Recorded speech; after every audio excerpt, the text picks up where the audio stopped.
We should talk about the BAFTAs. I'm sure everyone has seen the video at this point, but to kind of rehash what happened, John Davidson, who is a Tourette's campaigner and a Tourette's sufferer himself, who was there promoting his film I Swear, which is about growing up with the condition in Scotland in the 80s and 90s. While two black actors were on stage that evening, it was Delroy Lindo and Michael B. Jordan. They were presenting an award. Davidson experienced a tic and he shouted the N-word during the ceremony. And there's been a big uproar since then. I personally was quite surprised by the reaction to this, Tom. What did you make of it?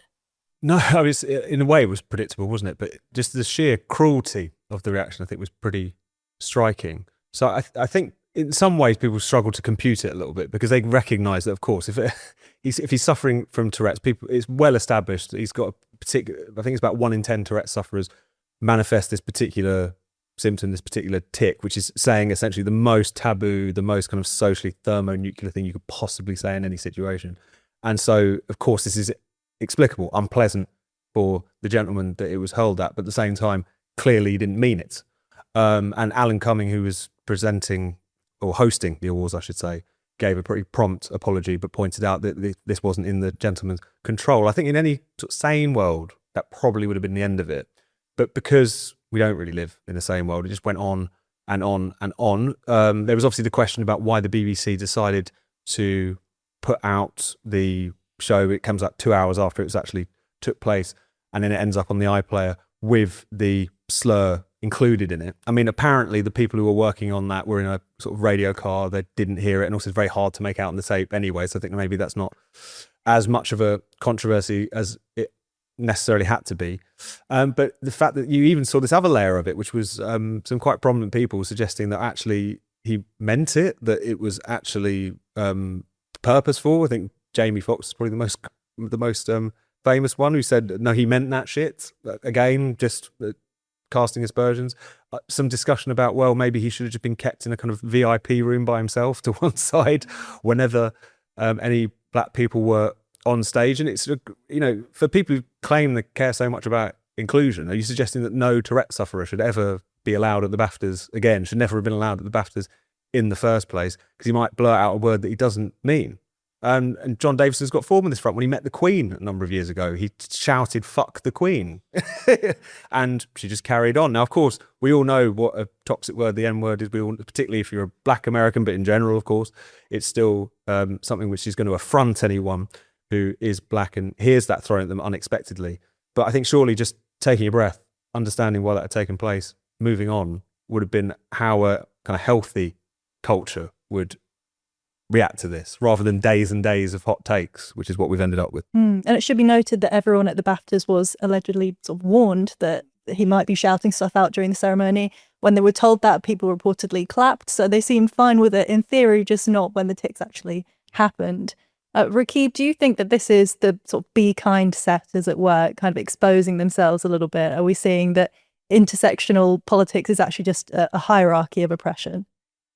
Well, I think that looking at this particular situation, I thought Delroy Lindo and Michael B. Jordan, I think they cracked on with that particular segment quite well, all things considered. And I think that Tom mentioned that the guests at the event, they were warned of this kind of possibility. I think it's very difficult. I mean, no one wants to be subjected to racial abuse or be exposed to it. But I think what also has to be understood is there any malice behind it? What is the intention? And I think that's been missing from the debate. I think naturally, when you look at the world of social media, all people are going to do, they're going to take that clipping. They're not going to get provided with any kind of context, what kind of disability or condition that particular individual is suffering from. So I think that it's that kind of situation where it shows that social media, it's all about just, getting things on there as quickly as possible, and then it just spreads like wildfire. I think that there is something to be said. Did the BBC have to actually air that segment? I think that, as Tom mentioned, is 2 hours. I don't know what kind of technical issue was there. I'm not sure why that wasn't addressed. I think that should have been addressed. But I think overall it is one of those incidents where it's talk about almost conflicting rights. So people possibly arguing that that people should be excluded if they have those kind of takes, that they shouldn't be allowed to attend those kind of events at all. I'd like to think that further down the line, if we have this kind of situation, they will be treated with that bit more maturity and consideration. And do you agree with that, Tom? Do you think it's kind of a conflicting rights situation? Is it more complex than people are making out? Well, I think it just comes down to a simple sense of, it's empathy as much as anything else. Not to sound too woke about it, but I'm sorry, but the fact that he shouted this out, and again, of course, it's going to be very disturbing for people to hear it. Absolutely, I'm not doubting that for a second. But at the same time, to essentially haul him over the coals for this, because the more that this controversy rumbles on, the more essentially humiliating it is going to be for John Davidson himself, someone who's struggled his entire life with this condition and the social consequences of it, getting in trouble with the law, being beaten up, just genuinely feeling quite ashamed of it, suicidal thought, all of this I think would suggest that maybe that at least needs to be taken into account when we're talking about him, when we're talking about this issue, when we're weighing up maybe who had the rawest end of this controversy in some respects. Was it, if we're being frank, the black millionaires who were sort of briefly affronted, or was it the man who's now, again, had his face and name plastered all over the media and made to feel kind of humiliated all over again?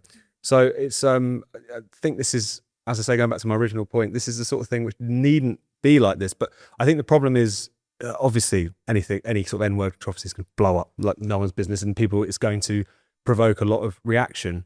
But like the response from some of the people, like the people involved in Sinners, the film that Michael B. Jordan and Delroy Lindo were in, it's like they said that Alan Cummings' apology was a throwaway apology. I just don't know what he was supposed to do. Like, should he have taken the knee? Should he have thrown John Davidson out? Should he have booked him into a diversity training course? I mean, none of it really makes sense, because I think the pursuit of the offence, even when it's genuine, but just kind of continuing to ride it beyond what is actually reasonable, is the point of these controversies. It's not actually properly proportionate to what has taken place, which, as we've established, had no malice and intent. And intent does matter where speech is concerned, even with words as radioactive as this one.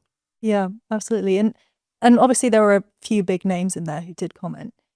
But do you think overall that this is more just kind of a Twitter/blue sky kind of row, and the average person would have been more understanding of this? Or that's the sort of sense I get. I think this story strikes a lot of people as slightly odd, and it's the sort of thing that can drive a news cycle very effortlessly. You're gonna get a testy radio debate out of it like that. You're going to be able to provoke a lot of questions and opinions and hot takes on all sides. So there is a little bit of that where these things get kind of propelled forward on the outrage machine rather than what any ordinary person would look upon it as.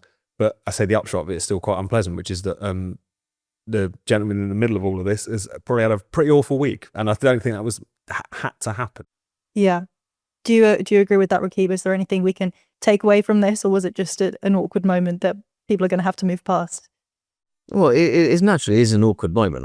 I don't think that can't be denied. It is an awkward moment, and I think that naturally, I just feel that the context and the environment needs to be taken into more consideration. But I think because of the fast-paced nature of social media and media more generally, many people didn't really even understand or weren't aware of the context and the conditions which were at play.